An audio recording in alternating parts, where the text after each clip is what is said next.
Dalam meresensi novel dan cerpen, Anda harus mampu menyerap nilai-nilai kehidupan yang termuat dalam karya tersebut. Jangan memperhatikan unsur pembangunnya.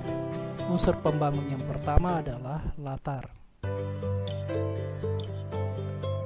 Pelukisan latar cerita untuk novel dan cerpen tidak ada yang berbeda. Latar cerpen tidak detail atau dilukiskan secara garis besar, sementara latar novel ditulis lebih rinci, jelas, dan konkret.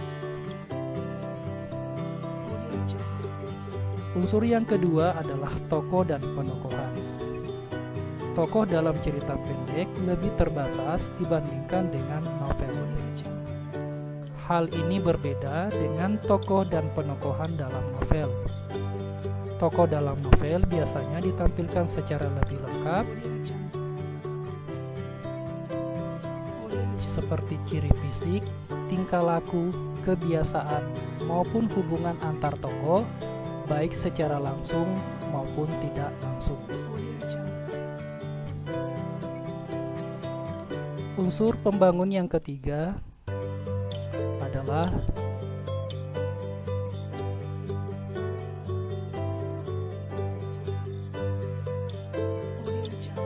alur atau disebut dengan plot.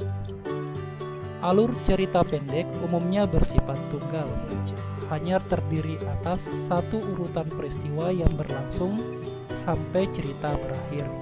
Sementara itu, novel umumnya memiliki lebih dari satu plot yang terdiri atas plot utama dan subplot.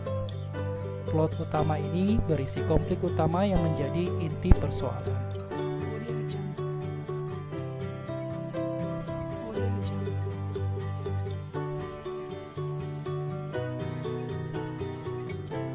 Unsur pembangun yang ketiga adalah tema.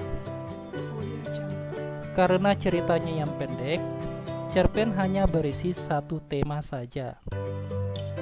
Hal tersebut berkaitan dengan keadaan plot yang tunggal dan pelaku yang terbatas.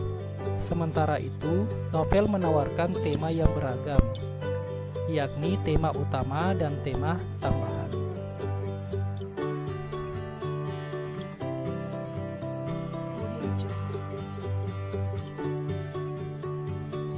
Unsur pembangun yang berikutnya adalah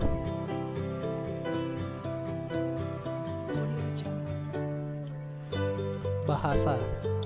Secara umum, bahasa dalam karya sastra terbagi menjadi dua jenis, yaitu yang bersifat puitis dan prosais.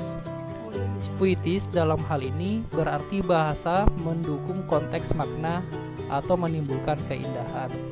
Sementara itu, bahasa yang bersifat prosais berarti bahasa yang digunakan adalah ungkapan sehari-hari.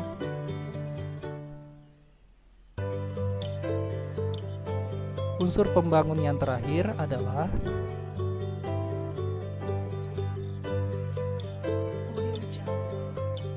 kepaduan.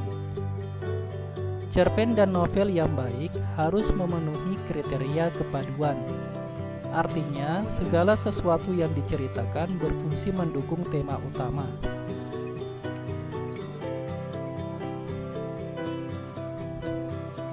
Kepaduan dalam cerpen dan novel tentu saja berbeda.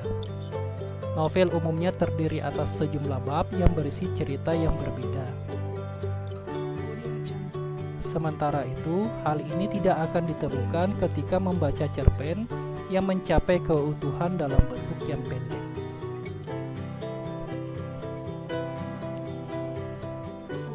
Selanjutnya, mari kita lihat subtopik yang kedua. Subtopik yang kedua adalah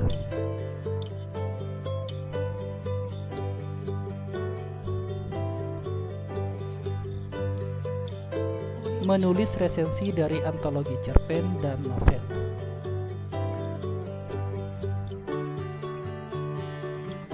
Dalam menulis resensi antologi cerpen dan novel, ada beberapa hal yang harus Anda perhatikan.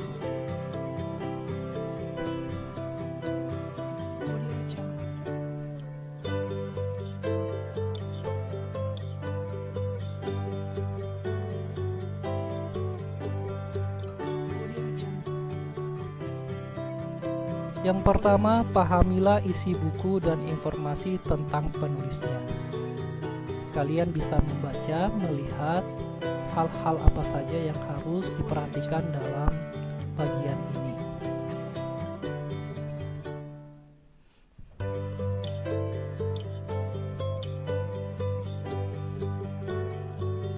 Hal yang kedua yang harus diperhatikan adalah pahamilah kekurangan dan kelebihan buku.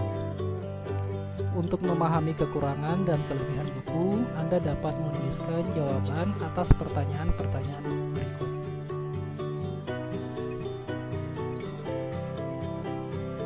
Yang ketiga adalah pahamilah manfaat yang diperoleh setelah membaca buku yang Anda resensi. Kalian bisa membaca dan memahami apa yang harus diperhatikan.